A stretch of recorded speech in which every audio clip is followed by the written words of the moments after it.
안녕하세요. 은봉연구소 소장 구완서입니다. 2021년 9월 24일 인덕대학교 개교 49주년에 즈음하여 은봉연구 제2호를 출판하게 되었습니다. 하나님께 영광 돌리며 함께하신 구성원 여러분께 진심으로 감사드립니다. 하나님을 경외하고 나를 바쳐 남을 섬기자는 설립 정신을 인덕의 100년 대계로 정립하고자 설립된 은봉연구소가 박인덕 그 열정의 여정이란 주제로 은봉의 초인적인 삶의 궤적을 조명하였습니다. 연구위원은 오석윤, 손수호, 장영철, 김권수, 윤서구, 김윤정, 송화선, 박영훈 교수님 등 8분입니다. 교수님들의 땀과 헌신은 인덕대학의 등불이 되어 대학의 미래를 밝혀줄 뿐 아니라 국내외 인덕대학을 알리게 될 것입니다. 여러분, 은봉 선생님의 절대 가치는 신앙과 애국 그리고 헌신입니다. 고귀한 은봉 선생님의 삶의 여정을 담는 일에 저희는 최선을 다하였지만 미흡한 부분도 많습니다. 그럼에도 삼가 많이 사랑해 주시고 읽어주시기 바랍니다. 여러분이 읽어주시면 그 순간 역사가 될 것입니다. 감사합니다. 안녕하세요. 비즈니스 일본어과 교수 오성윤입니다. 내년은 인덕대학교가 개교 50주년이 되는 해입니다. 이에 앞으로 우리들이 나아갈 길을 생각하며 창립자이신 은봉 박인덕 선생을 다시 불러보는 시간을 갖고 싶었습니다.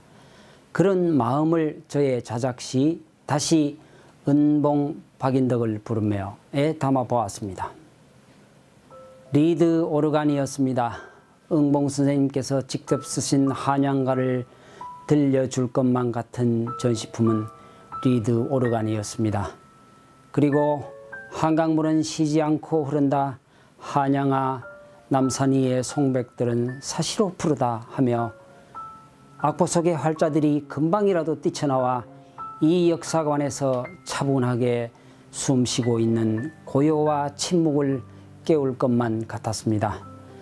그렇게 역사관에 한참을 머물러 있으니 그대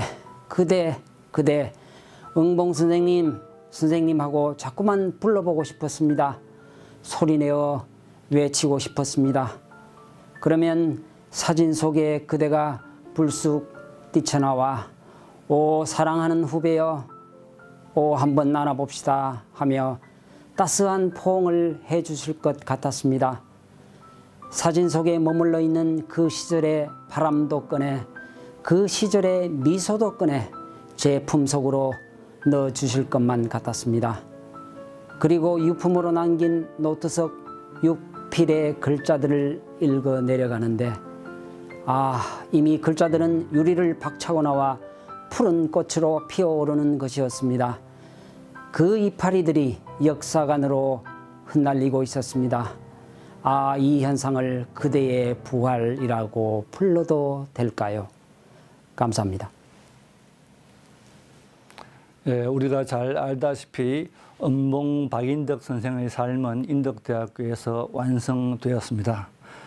따라서 우리 인덕 캠퍼스에는 그의 삶, 그의 정신이 담긴 유산이 많습니다. 대표적인 것이 유품과 기록, 저술, 그리고 조형물입니다. 이런 유산은 우리 은봉 선생의 파란만장한 인생을 기억하는 모뉴먼트입니다. 저는 은봉연구 2호에서 은봉에 관한 자료를 아카이빙한다는 차원에서 유품과 기록을 설명했고 저술은 해제했으며 조형물에 대해서는 해설을 했습니다. 이런 작업은 은봉에 대한 기록의 정본화 작업에 초석이 될 것입니다. 또한 향후에 은봉 연구의 밑거름, 나아가 앞으로 누군가 집필할 은봉 평전의 바탕이 되기를 바랍니다. 감사합니다. 안녕하세요. 제 연구는 박인덕 선생님의 세계 일주기, 그중에서도 성지순례에 대한 연구입니다. 박인덕 선생님은 1930년 미국 콜롬비아 대학교에서 교육학 석사를 마치시고 바로 귀국하지 않고 세계 일주를 하였습니다. 그리고 그 내용을 1941년 세계 일주기라는 책으로 묶어 출판합니다. 그래서 이 연구는 이 책을 중심으로 박인덕 선생님이 세계 일주 중 실행한 성지순례를 살펴보고 이해하는 것을 목적으로 합니다. 이러한 목적 아래 이 글은 먼저 은봉 박인덕 선생님이 실행한 세계 일주의 의의와 세계 일주 안에 포함된 성지순례의 의의를 파악합니다.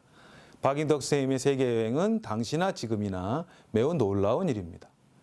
그리고 지도에서 보시는 바와 같이 여행 경로를 보면 당시 세계 여행을 한 다른 사람들과 매우 다릅니다. 선생님은 아무도 가지 않은 지중해 아래로 내려가 아테네, 콘스탄티노플뿐만 아니라 베이루트를 거쳐서 다메섹, 오늘날의 다마스커스와 사마리아, 예루살렘으로 내려가고 이집트까지 가십니다. 그리고 인도, 중국을 거쳐 신의지로 귀국을 하십니다. 그리고 이 연구의 또 하나의 주된 내용은 선생님이 세계 일주 중에 여행한 기독교 성지와 유적지에 대한 다양한 서사를 살펴보는 것입니다. 크게 세 가지로 나누었습니다. 그 세 가지는 기독교 성지와 유적지에 대한 선생님 자신의 기록과 신앙적 인식, 그리고 기독교적 사유를 담은 서사들입니다. 박인덕 선생님은 이러한 세계 일주, 특히 성지순례를 통해 신여성이며 기독교인이라는 자기 정체성을 표현하고 확인하고 강화할 수 있었으며, 나아가 여성사회운동가, 교육가, 해외 연설가 등 그녀의 활동을 지속하게 하는 원동력을 얻을 수 있었다고 볼 수 있습니다. 감사합니다. 네, 안녕하세요. 관광서비스 경영학과 김건수 교수입니다. 자기결정이론과 계획된 행동이론에 의하면 자기가 이루고자 하는 일에 내적으로 동기화되어 계획을 세우고 매진하는 사람은 그렇지 않은 사람에 비해 이루고자 하는 일을 이룰 가능성이 높다고 합니다. 또한 내적 동기는 부모의 양육 태도에 의해 활성화될 수 있다고 합니다. 인덕대학은 박인덕 선생 일생의 결실입니다. 선생이 온갖 어려움 속에서도 인덕대학을 설립할 수 있었던 것은 민족의 미래와 희망이 젊은이들의 교육에 있다는 신념으로 동기화되어 대학 설립이라는 계획을 세우고 앞으로 매진하였기 때문입니다. 선생의 대표적인 자서전인 9월 원숭이를 보면 선생의 어머니인 김원유 여사가 박인덕 선생에게 얼마나 많은 영향을 미쳤는지를 알 수 있습니다. 김원유 여사는 선생이 기독교인으로서 자신의 삶을 스스로 개척할 수 있도록 언제나 애정으로 선생을 대하셨습니다. 이런 어머니의 양육 태도는 선생 자신이 이루고자 하는 모든 일에 내적으로 동기화되어 계획을 세워 매진할 수 있도록 해 주었습니다. 결국 선생 일생의 업적인 인덕대학 설립의 출발점에도 역시 선생의 어머니인 김원유 여사가 있었다고 할 수 있겠습니다. 감사합니다. 안녕하세요. 비즈니스 중국어 윤석우 교수입니다. 은봉연구 제2호에 수록될 이번 연구에서는 은봉 박인덕의 어린 시절에서부터 미국 유학 이전까지의 시기를 중심으로 은봉의 심리 구조와 자아 형성 과정에 대해서 살펴보았습니다. 타인이나 사회가 자기에게 원하는 자아상으로서의 목적격 자아와 이에 부응하여 형성되는 자기의 주격 자아의 관계를 분석 도구로 삼아서 진행하였습니다. 은봉에게 있어서 목적격 자아는 어머니를 중심으로 여러 이화학당의 선생님들이 부여하고 있습니다. 어머니와 선생님들은 가부장적 세계를 탈피하여 주체적인 삶을 살아가는 자아, 특히 독신 선교사의 삶을 살아가는 자아를 목적격 자아로 부여하고 있습니다. 은봉의 주격 자아는 처음에는 이에 호응하다가 남편이 될 사람을 만나면서 이러한 목적격 자아에 저항하는 자유로운 주격 자아로 변화하기 시작합니다. 그러나 남편의 폭력적이고 무능력한 본질을 파악하고 은봉 자신의 자부심과 자아가 붕괴되는 위기의 순간이 왔을 때 은봉은 극적으로 주님을 영접하게 됩니다. 이후 새로운 주격자, 즉 누구에게도 종속되지 않고 정신적으로나 물질적으로 독립된 자아를 형성하며 실천해 나가는 자아를 형성해 가게 됩니다. 은봉의 주격자는 독립적이고 주체적이면서 9월 원숭이다운 자신의 재주를 모두 펼쳐낼 수 있는 자아인 것입니다. 이상 발표를 마치겠습니다. 감사합니다. 안녕하십니까. 인덕대학교 실내건축가 김윤정입니다. 저는 음봉연구 두 번째 작품인 박인덕 그 열정의 여정에서 박인덕 선생님이 1932년에 출간하신 정말 국민고등학교를 토대로 선생님의 초기 교육 모델과 의의에 대해서 살펴보았습니다. 정말은 덴마크를 부르던 우리 연말인데요. 당시 선생님을 포함한 우리나라의 지식인들은 덴마크의 민족 부흥을 동경했습니다. 19세기 덴마크는 패전으로 나라가 거의 파산 지경에 이르렀을 때 국민운동으로 국가재건을 이루었기 때문에 당시 우리 민족의 고난을 극복할 방법을 덴마크에서 찾으려던 것이었죠. 덴마크를 연구한 지식인들 중 특히 박인덕 선생님은 첫 번째 세계 여행을 하던 1931년에 덴마크의 엘시노 국제고등학교를 방문하여 2주간 직접 학교 생활을 하며 그들의 체제와 사상에 대해 배우고 경험하게 됩니다.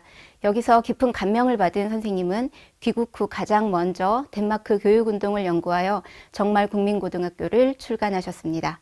저의 이번 연구는 크게 3단계로 진행됐는데요. 먼저 선생님께 큰 영향을 미친 니콜라이 그룬투비의 교육사상을 분석하여 기독교 정신을 바탕으로 한 민본주의와 민족문화운동을 통한 살아있는 상호작용이라는 특성으로 정리하였습니다. 또한 니콜라이 그룬투비의 사상적 틀을 성공적으로 구현시켰다고 평가되는 크리스찬 콜로부터는 민중교육의 구체적인 실천 방법과 학교 설립의 시작과 운영 등의 방법에 많은 영향을 받았다는 것을 알 수 있었습니다. 그리고 이러한 덴마크 교육운동을 우리의 실정에 맞춰 재구조화시킨 모범 국민 수양소라는 교육 모델을 분석하였습니다. 여기서는 민족부흥운동을 위한 교육사상과 교육과정, 교수 방법, 운영 방침 등에 대해 매우 구체적으로 설계하여 누구나 의지가 있는 사람은 이 모델을 바탕으로 민중교육을 실천할 수 있는 토대를 만드셨다고 생각합니다. 이번 연구도 시간 부족과 역량 부족으로 연구 결과에 많은 아쉬움이 남지만 다시 한번 선생님의 교육 철학에 대해 공부하며 저의 자세도 가다듬을 수 있는 좋은 시간이었다고 생각합니다. 감사합니다.